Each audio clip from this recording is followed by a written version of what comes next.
ये पूरी तरीके से सरकार फेल है। जिले खत्म कर रही है, संभाग खत्म कर रही है, बुजुर्गों को पेंशन नहीं दे रही है, स्कूलें बंद कर रही है, सड़कें टूटी हुई पड़ी हैं, कानून व्यवस्था है नहीं, आपस में इनकी अंतर्द्वंद है, जिससे ये चरमरा रही है। कहीं हमें तो डर लग रहा है 5 साल पहले गिर नहीं जाए ये सरकार। अभिभाषण कैबिनेट मंजूर करती है, सरकार जो झूठ बुलवाती है वो बोलना पड़ता है। के अलावा एक शब्द भी बोलने का महामहिम का कायदा नहीं होता है, ये परंपरा भी नहीं है, ये नियम भी नहीं है। फिर भी उन्होंने अपने अंदाज से जब भाषण दिया वो कोरी बातें थी, धरातल पे उसका किसी भी प्रकार का प्रभाव नहीं है, धरातल पे वो चीजें नहीं है। और उन्हीं के कैबिनेट मंत्री ने पूरी 12 महीने की इनकी पोल खोल के रख दी सरकार की कि बिशलपुर में अवैध बजरी निकाली जा रही है। इसका मतलब पूरी सरकार में भ्रष्टाचार व्याप्त है, कोई ठोस अपराधियों पे कार्रवाई नहीं हो रही है, बजरी माफिया, खनन माफिया सारे के सारे हावी हैं और इनमें आपस में भी सामंजस्य नहीं है। जब इस तरह की बात हो तो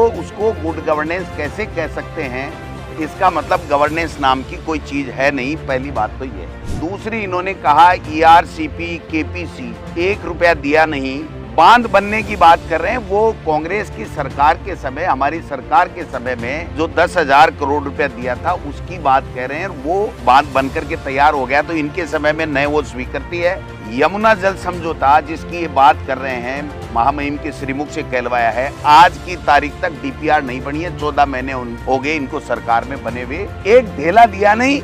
और मुख्यमंत्री जी से 1-2 घड़ों में पानी इधर से उधर कलश व्यायाम करवा लिया। अब कलश व्यायाम से कोई जनता का भला होगा क्या, आप बताओ? माननीय महामहिम से इन्होंने नैतिक शिक्षा पे जोर है। माननीय दिलावर साहब से आप नैतिक शिक्षा की उम्मीद कर सकते हो? उनके रहते हुए नैतिक शब्द तो डिक्शनरी से गायब करना पड़ेगा और शिक्षा भी गायब करना पड़ेगा। अनर्गल बयानबाजी कितनी करा लो आप। बालिका शिक्षा की बात इन्होंने की है, बालिका की जितने भी स्कूलें थी उनको सबको बंद कर दिया, 450 स्कूलें बंद कर दी। जो बच्ची और बच्चे जो इंग्लिश मीडियम की स्कूलें पढ़ रहे थे उनको बंद करने जा रहे हैं। एक इन्होंने कहा कि 34 महाविद्यालय खोल दिया, हमने 334 खोल दिया। भाई साहब क्या कर दिया, क्या पहाड़ तोड़ दिया क्या आपने? 90 लाख पेंशनर को पेंशन दे, ये कानून हमने बनाया था, हमारी सरकार ने बनाया था कि प्रतिवर्ष इतना पैसा बढ़ेगा। वो पैसा बढ़ाया, 6 महीने से पेंशनरों को पेंशन नहीं दी। नई सड़क 730 किलोमीटर बना दी। एक विधानसभा में 730 बनाते थे हमारा, आपने पूरे राजस्थान में कहा कि हमने 730। फिर कहा कि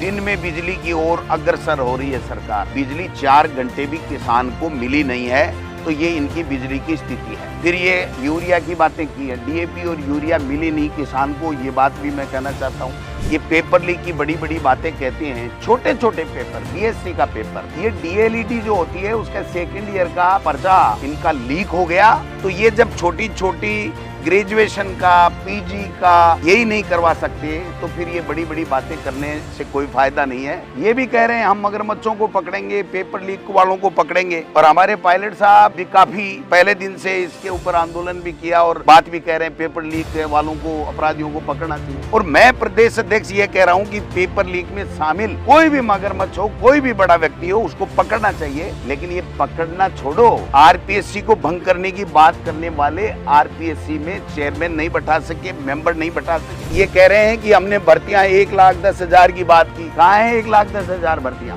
जितनी भर्तियां हुई हैं वो हमारे कांग्रेस के सरकार के समय में जो या तो कोर्ट में अटका था या वेटिंग लिस्ट थी या किन्हीं कारणों से कोई परीक्षा नहीं हो पाई थी, उसकी परीक्षा करा के एक भी विज्ञप्ति निकाल करके इन्होंने कोई नौकरी नहीं दी। दूसरा, जिले संभाग खत्म कर दिए, उसकी कोई बात कर नहीं रहे हैं। भरतपुर और बीकानेर में ये कह रहे हैं कि विकास प्राधिकरण बना दिया। भरतपुर के जिला प्रमुख का चुनाव मुख्यमंत्री जी नहीं करा पाए मेरे बार बार चैलेंज करने के बाद में। तो क्या 1 स्टेट और 1 इलेक्शन की बात करेंगे? और आज तो जिक्र ही नहीं किया कि हम 1 स्टेट 1 इलेक्शन की ओर बढ़ रहे हैं। ये 1 स्टेट 1 इलेक्शन कुछ नहीं है, ये घबराए हुए लोग हैं। ये पर्चियां दिल्ली से आई नहीं, इसलिए ये चुनाव करवा नहीं पाए। जिस दिन ये चुनाव करा देंगे, दूध का दूध, पानी का पानी हो जाएगा, ये मैं कहना चाहता हूँ।